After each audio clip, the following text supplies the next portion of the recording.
তো hello guys, আমি 1 মাস অপেক্ষা করার পর এই ঘুঘু পাখি বাচ্চা ফুটাইছে। ফুটানোর পর চোখ ফুটছে, অনেকটা পাখনা গজাইছে। তারপর আমি বাসা থেকে নিয়ে শিকারি করার জন্য নিয়ে আসলাম। দেখুন আপনারা।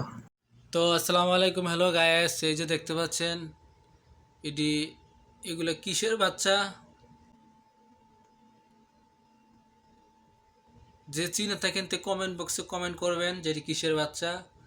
আমি এটি এখন আদার খিলাবো, ঠিক আছে।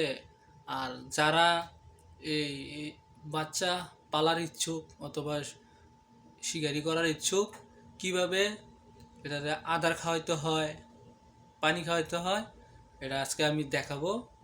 তো পুরো ভিডিওটা কন্টিনিউ করতে থাকুন, আমি দেখাচ্ছি। ওকে, লেটস গো। তো আমি এটার ভিতরে আদার মানে চাল অথবা সরষা অথবা গম, আপনার যেটা রাখতে পারেন। আমি চাল রাখছি, তো এটা ভিজাইছি যাতে একসাথে পানিও যাইতে পারে এটার পেটের ভিতরে, আবার এটার আদাটাও যেতে পারে। তো ছোট্ট করে একটা ছিদ্র করে নেবেন যে এটার মুখটা এটার ভিতরে ঢুকাইতে পারে, ঠিক আছে। ছিদ্র করে সেরা তারপরে এটার মুখটা দিবেন। দেখাচ্ছি কিভাবে এটা খায়। তো দেখেন, বিসমিল্লাহ। দেখতে পাচ্ছেন, এই দেখতে পাচ্ছেন কাছানে এই এই মাছ দেখছেন কিভাবে খাচ্ছে।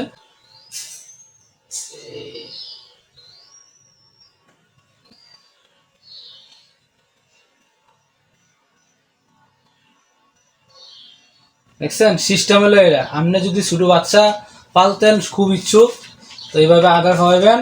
আর যদি হাতে দইটা টিপ দিয়ে খাওয়ান তাহলে ঠোঁটটা সমস্যা হতে পারে, অথবা এটা পঙ্গু হইতে পারে। এভাবে খাওয়াবেন, দেখেন কি সুন্দর খাচ্ছে। দেখছেন, এই যে দেখ, এই যে দেখ, দেখছেন।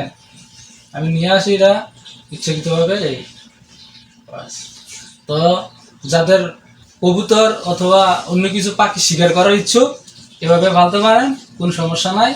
আর বিশেষ করে যদি কবুতরের বাচ্চা হয়, তাহলে কবুতরের বাচ্চা যে পানিটা খাওয়াবেন, এই পানিটার মধ্যে যদি হালকা একটু চিনি দিয়ে দেন তাহলে আরো ভালো। কারণ চিনিটা যে খায় পানিটা মিষ্টি লাগবো, মিষ্টি লাগার কারণে হ্যাঁ কিন্তু আপনি বলতে পারতো না। আপনি যেদিকে যাইবেন আপনার সাথে সাথে এদিকে যাইবেন। তো হ্যালো গাইস, তো ভালো থাকবেন, সুস্থ থাকবেন। এ পর্যন্তই। পরের ভিডিওতে আবার অন্য একটা দেখাবো।